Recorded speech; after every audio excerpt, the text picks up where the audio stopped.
If you're new here, I am Alvin from Uganda, exploring our country's running center, Kapchorwa, and showing you why it would make an excellent destination for your training.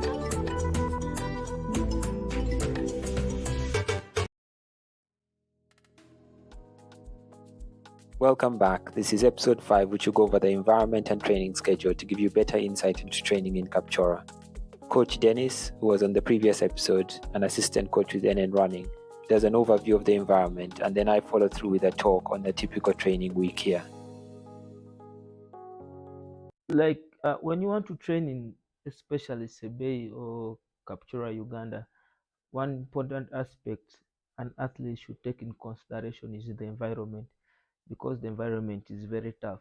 It's a lot of hills, slopes. Slopes help to build coordination and speed, but also strength puts a lot of the hills put a lot of pressure on the legs.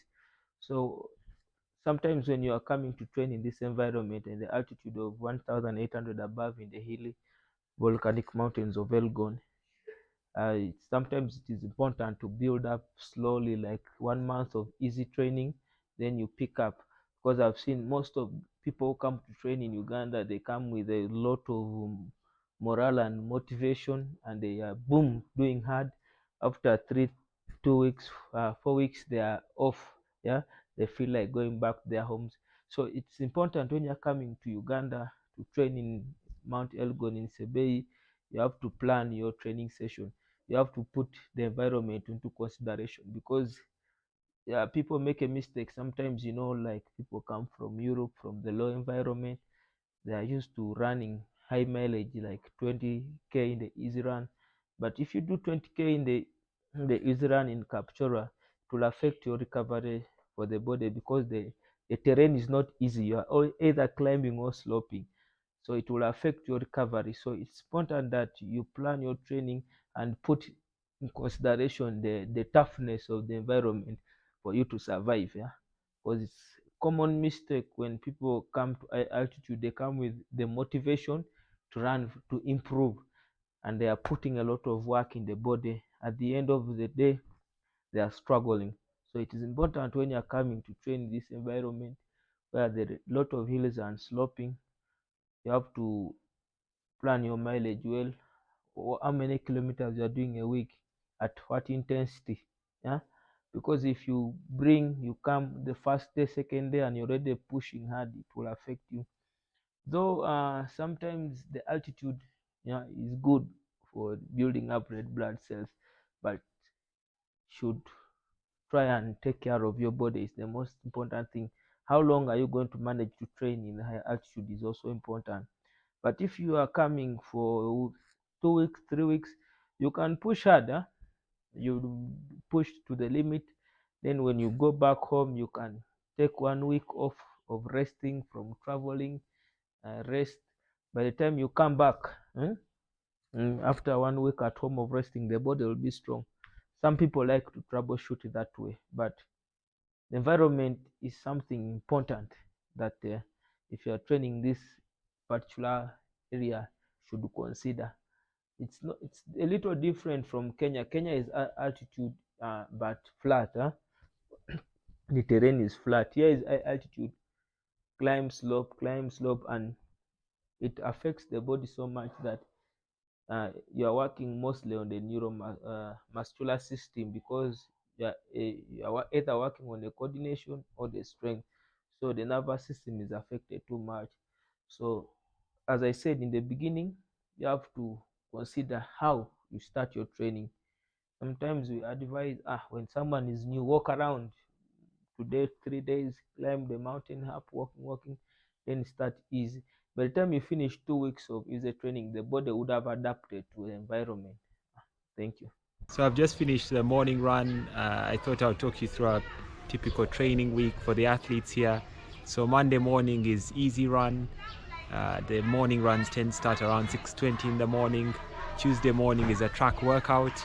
Wednesday morning is easy run. Thursday morning tends to be a long run. The Friday morning is easy run as well. And then the Saturday morning is a workout, like a fartlek. And then the Sunday they typically rest, although some of the camps here have started to do long runs on Sundays. And then most evenings they'll typically do some jogging to increase their mileage and also to help with their recovery. So this is an example of an easy run. As previously discussed, this would be on a Monday, Wednesday and Friday morning. They start around 6:20 in the morning at the Boma ground, which is the main track in the center of Kapchorwa. The pace varies. The top athletes would typically run sub 4 minute per kilometer pace, but take it easier on the days after hard workouts, like on this occasion.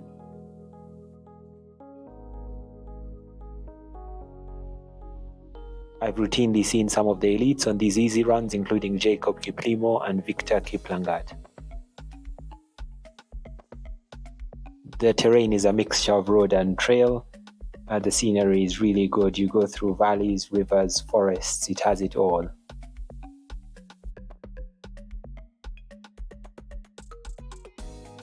I think what's greatly enhanced my experience is being able to keep up with the athletes on the runs, both because they are at varying stages of their development and also because the pace of these runs vary.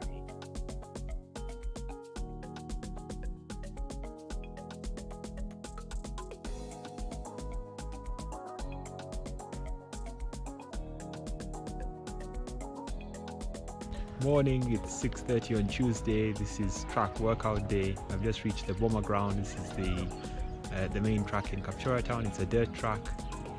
I'm just going to do a warm-up and then join the athletes on a track session. I'll just see what they're doing and join in.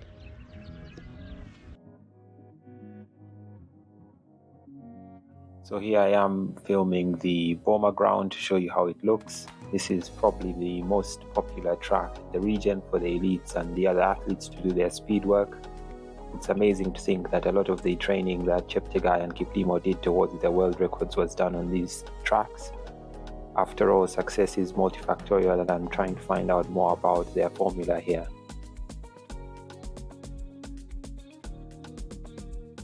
I was dressed in the green. The workout was 10 by 400 meter reps with 90 seconds rest in between. I averaged out 73 seconds per rep.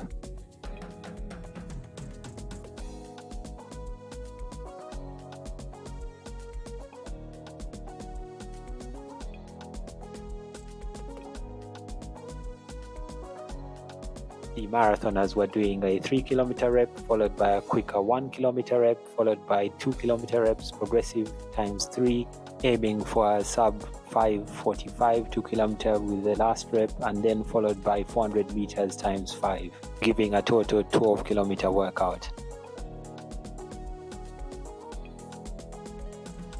I've had the chance to meet a lot of elites here. This is me with Stephen Kissa.